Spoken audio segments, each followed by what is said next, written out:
Hey, this is Anime Shark. Today I am doing a recap of Welcome to Demon School Iruma-kun. We're on the road to 10,000 subscribers, so please consider subscribing. This is part 8. Let's recap the previous part. Most of you guys watching without subscribing, which is really heartbreaking.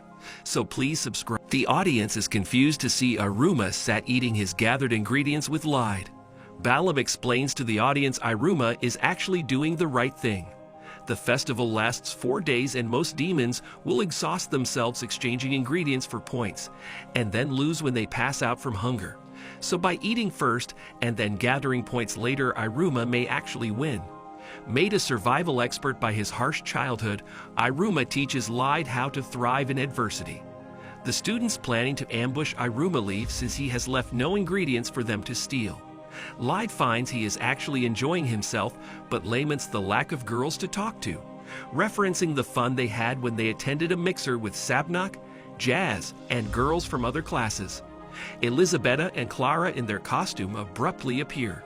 Clara drags Iruma away, while Elisabetta charms Lied out of his secret ingredient stash without even resorting to her new sexy powers. It is revealed during her training Elisabetta wished for the skills to find a man to truly love.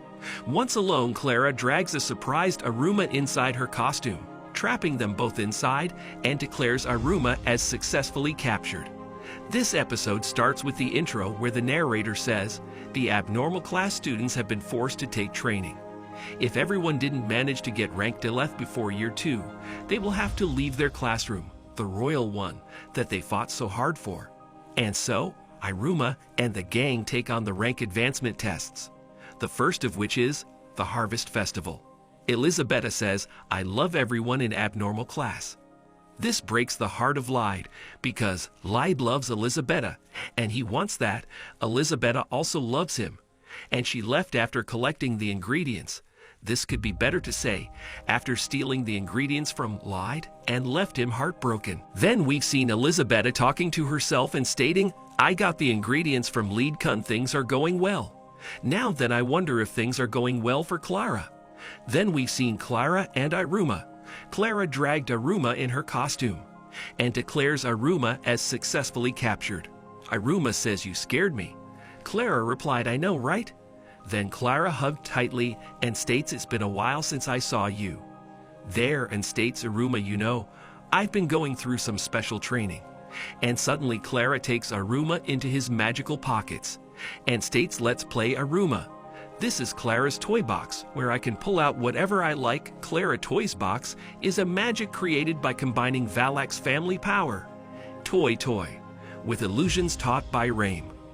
I can be activated by entering Clara's suit, which counts as entering her mystery pocket, and to make whoever enters have the most fun. They're turned into kids. Clara is asking Iruma to play, but he is in shock state. Then Clara counts the games that they can play. Inside his pockets are revised Spiky Ball, Chompy Picture Book, Wife and Mother-in-Law Bloody War Playhouse Set, Fiant Mosquito Coil Maze, Tag with a Cayman, including 66 courses. Iruma realized the situation and states to Clara, we're in the middle of the Harvest Festival. But she does not respond and keeps shooting his games. Now she shows his own recommendation, which is reversely combined with hide and seek. Attacks are allowed in the Hide-Othello games.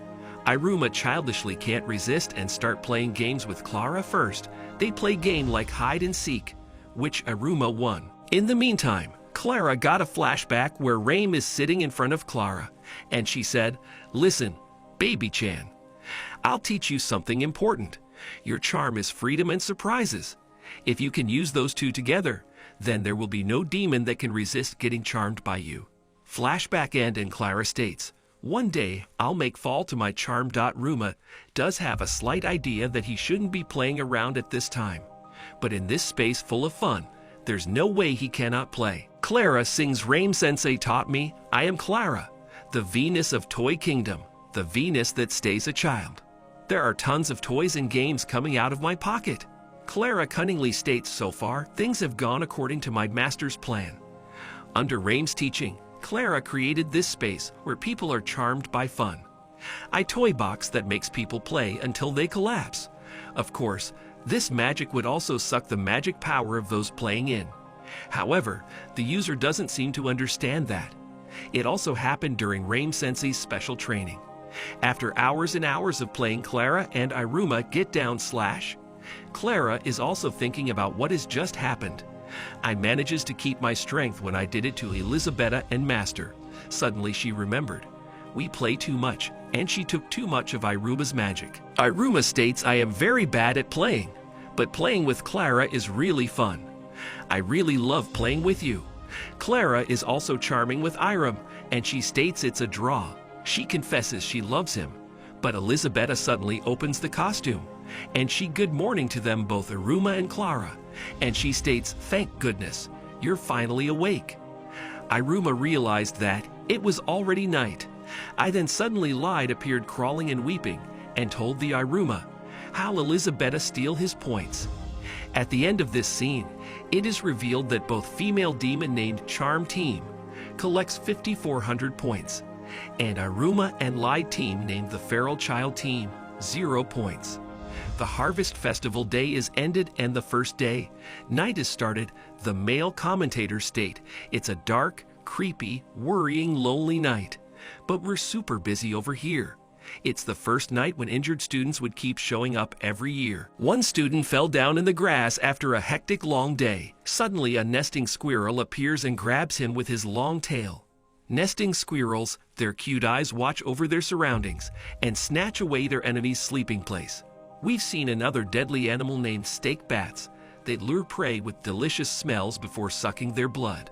In birdhead weed, the bird's head mimics people's voices to lure its prey. After moving so much in the morning, their judgment and stamina are on the decline. The night will not let these weakened students get away. We've seen male commentators who state one panic creates another, crushing their willpower. By that time, it's already too late. 2 students that are crushed by birdhead weed, but safe by Caligo Sensei. Then we've seen Robin, who is looking for Caligo Sensei. Where are you? How could you leave me behind? Then we see a doctor who is doing treatment of injured victims, and his ability is healing, who is also talking with Caligo Sensei. There will be many more dropping up today. Most of the students do not even survive the first day of the Harvest Festival. Doctor says we always lose 1/5 of the participants at this point. Then we've seen the illusion vine. They wrap their prey with illusion and slowly eat them alive. Many students become the victims of illusion, including Dosa-chan. She has also become the victim of illusion, but her friend saved her from the illusion. And her friend states, Dosa-chan, you can't keep daydreaming like always. Your imagination always goes wild the moment we leave you for a bit. Then we introduced a new character named Aureus. His family power is lucky and happy. He possesses absolute luck where everything goes in his favor. 2 students who are talking about Aureus state, it seems that to save students that can give up on their own, it is essential to get help from his power dot. Then we've seen Aureus state, where's the next student that needs helps? He is actually supervising the festival, and because of him, the number of casualties has massively gone down. He asked the student who is also monitoring the festival with Caligo Sensei, who replied, with you and Caligo Sensei here, there's nothing to worry about. Aureus suggested him, don't let your guard down. There are still things that even my luck can't help. Then we've seen Caligo Sensei, who is patrolling, and states, night on the harvest is much noisier than the morning. Screams echoes through the air, predators eyeing their prey. The moment their feet are caught, they fall, such as the Harvest Festival. They also wonder how many students would drop out on this night. One monster ingredient chases several girls into a castle. When they enter the castle, they are scared because the castle is empty, and no one is there. Suddenly they hear the voice. Who dares taint my castle with dirty feet? A black shadow with red light-up eyes boy appeared and states, who disturbs my sleep? Then his face lit up and turned to be a very beautiful boy. He asked, who are you people? After watching his beautiful face, the girl goes into temporary shock and states he's just like the great hottie of the demon's myth, Endymion. One that is so fair, he's put into an eternal sleep. The boy they saw in the castle is Pissarro, who had been sleeping inside. Without his customary sleep mask, The girls see his beautiful face and fall instantly in love.